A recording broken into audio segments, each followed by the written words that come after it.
But I have to say now, dare I say it, forgive me, you're an artist, you're a great artist.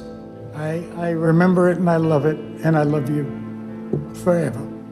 Thank you. For more than half a century, Al Pacino and Dianne Keaton were bound by something deeper than Hollywood glamour. A quiet, unbreakable connection that began on the set of The Godfather and never truly faded.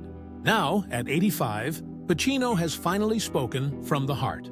And what he reveals about the woman he calls the one who got away is as tender as it is heartbreaking. Hollywood woke up to sorrow when the news broke that Dianne Keaton, the actress who gave the world Annie Hall, The Godfather trilogy, and Something's Got to Give, had died at 79. Tributes flooded social media, but one stood apart. On Al Pacino's Instagram appeared a black and white photo of him and Keaton during the filming of The Godfather Part 2. Beneath it, only 2 words: "Goodbye, Dianne." No statement, no press release, just quiet grief from a man who had loved her, lost her, and never stopped admiring her. Their story began more than 50 years ago. In 1971, a young Dianne Keaton walked into an audition for a mafia film she knew almost nothing about. She hadn't read the script, hadn't even heard of the novel it was based on. She was simply another struggling actress hoping for a break. The film turned out to be The Godfather. Director Francis Ford Coppola saw something rare in her, a nervous honesty, a flicker of humor that felt real. He cast her as Kay Adams, the moral compass and future wife of Michael Corleone, played by a then unknown Al Pacino. When their eyes met for the first time during rehearsals, something clicked. On screen, it was chemistry.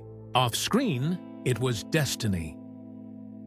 Dianne Keaton, born in Los Angeles in 1946, grew up in a creative yet complicated family. Her mother, Dorothy, documented Dianne's life in dozens of journals, while her father, Jack, a frustrated civil engineer, left her with advice that shaped her forever. "I wish I'd taken more risks." Determined never to play it safe, Keaton embraced her awkwardness as a teenager, crafting a bold personal style. Oversized hats, loose jackets, wide ties, that became her signature. After briefly attending college, she moved to New York City, living in a tiny apartment but chasing her dream. Her big break came in 1968 with the Broadway musical Hair, where she refused to appear nude for a bonus. That small act of defiance captured the fearless independence that defined her entire career. Soon she landed Play It Again, Sam, written by Woody Allen. Her comic timing and warmth earned her a Tony Award nomination, and her partnership with Allen became both professional and deeply personal. But everything changed in 1972 when The Godfather hit theaters. Overnight, Dianne Keaton became a household name. On set, she was drawn to Pacino's quiet intensity. He was unpredictable, brilliant, sometimes maddening. She called him utterly irreplaceable. Their romance began during The Godfather Part 2, when fame surrounded them, yet both felt strangely alone. Behind the scenes, Keaton discovered that Pacino, despite his success, was drowning in financial chaos caused by mismanaged contracts. Furious, she confronted his representatives and fought for him to be treated fairly. She wanted to protect him, to be his safe place. But love can only bear so much weight. During the filming of The Godfather Part 3 in 1990, Dianne Keaton gave Pacino an ultimatum: marry her or it's over. He couldn't. And just like their characters, Kay and Michael, their story ended with heartbreak. When Keaton's Kay said, "You became my horror," she wasn't just acting. She was saying goodbye. After the breakup, Keaton poured everything into her art. In 1977, she starred in Annie Hall, a role Woody Allen had written specifically for her. It was more than a film. It was a mirror. Her awkward laugh, her hesitation, her wit. It was all real. The movie swept the Academy Awards, winning Best Picture, Best Director, Best Screenplay, and Best Actress. Audiences adored her not for perfection, but for authenticity.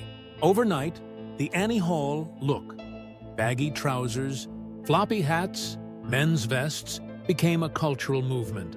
Yet that same year, She stunned the world again with Looking for Mr. Goodbar. It was dark, violent, and fearless. Critics were divided, but no one could ignore her courage. Then came Interiors, a somber family drama that earned her another Golden Globe nomination. Manhattan followed, controversial for its age gap romance, but cinematically unforgettable. And in Reds, directed by Warren Beatty, she gave a performance so powerful it earned her yet another Oscar nod, though their romantic relationship collapsed under the film's perfectionist pressure.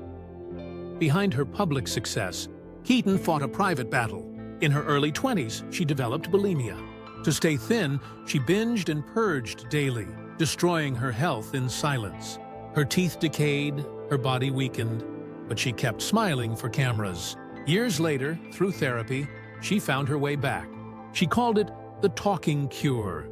The pain taught her empathy, humor, and the strength to face any role, or any heartbreak. As the years went on, Keaton became known not only for her talent, but for her loyalty.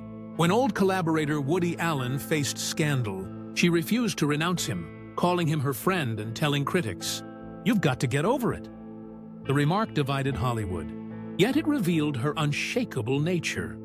Once she cared for someone, she stood by them. That same devotion defined her lifelong friendship with Pacino. Even after their romance ended, they remained close. At award shows, they laughed together, their bond obvious to anyone watching. Their final public appearance came in Los Angeles in 2022, during the Godfather's 50th anniversary screening. As Keaton stepped onto the stage, Pacino took her arm gently, guiding her up the stairs. The audience rose to its feet, clapping not for legends, but for two souls who had lived a story bigger than cinema. By the 1990s, Keaton was reinventing herself once more. She directed documentaries like Heaven and starred in films that celebrated strong, independent women. Baby Boom portrayed a working mother balancing ambition and love. Something's Got to Give made her a romantic icon for a new generation. Off-screen, she built a life of quiet independence. She adopted two children, Dexter and Duke, flipping homes across Southern California and turning her father's unrealized dream into her creative empire. When asked why she never married, she laughed.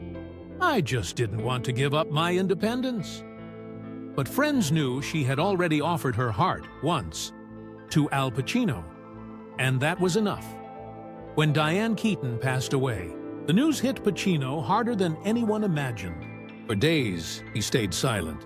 Then, sitting for an interview, he finally spoke. His voice was soft, heavy with years. "Diane was the one who got away," he said. "She had this light, this warmth that never went out. I learned from her. She taught me to see beauty in imperfection, to laugh at the madness, to never take any of it too seriously. She changed my life forever." Those who heard him said they'd never seen Pacino so vulnerable. He called her a rare soul, and admitted that every time he rewatched The Godfather, he still saw her. The woman who made him laugh between takes, who believed in him when no one else did. His words carried decades of unspoken love, the kind that outlives even memory. Dianne Keaton's legacy stretches far beyond awards and roles. She won an Oscar, 2 Golden Globes, and inspired countless artists. But her true gift was authenticity. She showed the world that imperfection is its own kind of beauty, that being different is not a flaw, but a force. Every woman who wears what she wants, every actor who plays truth instead of image, carries a piece of her spirit. And for Al Pacino, that spirit will never fade. He once said, "Some people stay with you forever, even after they're gone." For him, that person was Dianne Keaton. Under the bright lights of Hollywood, they were legends, icons, whose names lit marquees. But behind those names were two people who found each other too early and let each other go too soon. Now, at 85, Al Pacino doesn't speak of fame or trophies. He speaks of laughter between takes, of the woman who taught him kindness, of the rare soul who changed his life. Because when he whispered, "Goodbye, Diane," it didn't sound like an ending. It sounded like forever. If this story moved you, please like, share, and subscribe for more untold Hollywood stories. Because behind every legend, there's a heartbeat. Thanks for watching.